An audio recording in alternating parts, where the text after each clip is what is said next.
أعوذ بالله من الشيطان الرجيم. بسم الله الرحمن الرحيم. وما خلقت الجن والإنس إلا ليعبدون ما أريد منهم من رزق وما أريد أن يطعمون إن الله هو الرزاق ذو القوة المتين. پیش خدمت ہے شرح کتاب التوحید لفضیلۃ الشیخ عبداللہ ناصر رحمانی حافظہ اللہ. وقال أبو العباس بعد حديث زيد بن خالد الذي فيه أن الله تعالى قال أصبح من عبادي مؤمن بي وكافر الحديث وقد تقدم. وهذا كثير في الكتاب والسنة يذم سبحانه من يضيف إنعامه إلى غيره ويشرك به. قال بعض السلف هو كقولهم كانت الريح طيبة والملاح حاذقا ونحو ذلك مما هو جار على ألسنة كثير.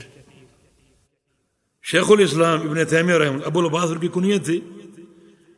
وہ زید ابن خالد کی حدیث جو پہلے گزر چکی ہے کہ اللہ تعالیٰ نے فرمایا کہ رات کی جو بارش ہوئی اس سے کچھ میرے بندے مومن ہو گئے کچھ کافر ہو گئے.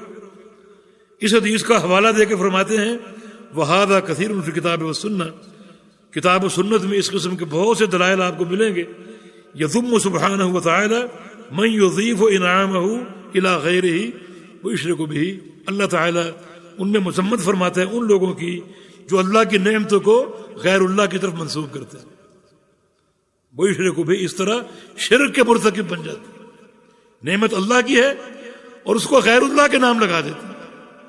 یہ فلاں کی دین ہے فلاں کی عطا ہے اور اس طرح کے جملوں سے وہ شرک میں ملوث ہو جاتے ہیں.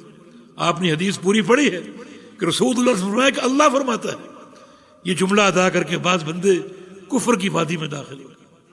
تو اس طرح کی کا عقیدہ شرک بھی ہے اور کفر بھی ہے جس کو یعنی پورا فہم ہونا چاہیے.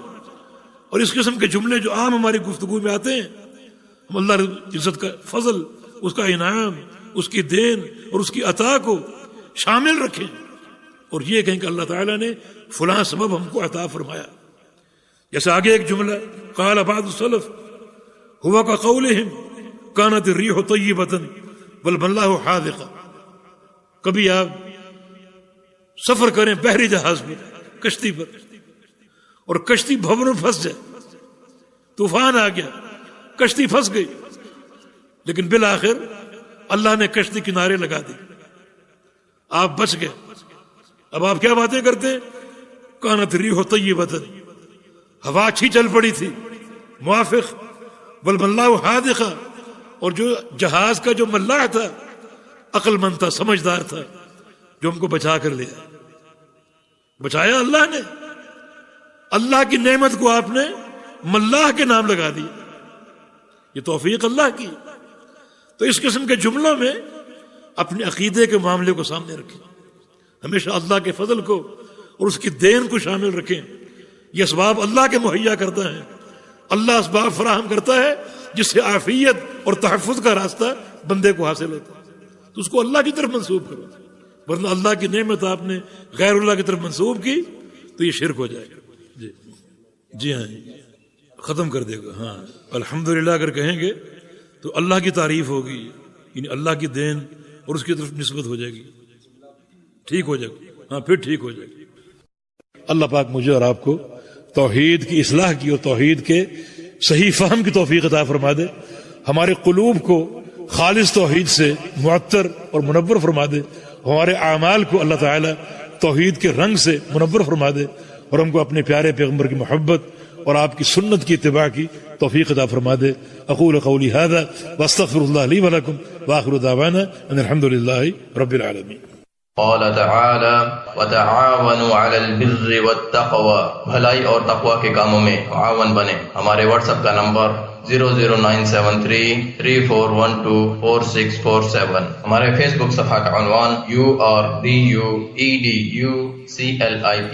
ہمارے یوٹیوب چینل کا عنوان URDUEDUCLIP ہے. وَالتَّقْوَىٰ وَلَا تَعَاوَنُوا عَلَى الْإِثْمِ وَالْعُدْوَانِ وَاتَّقُوا اللَّهَ ۖ إِنَّ اللَّهَ شَدِيدُ الْعِقَابِ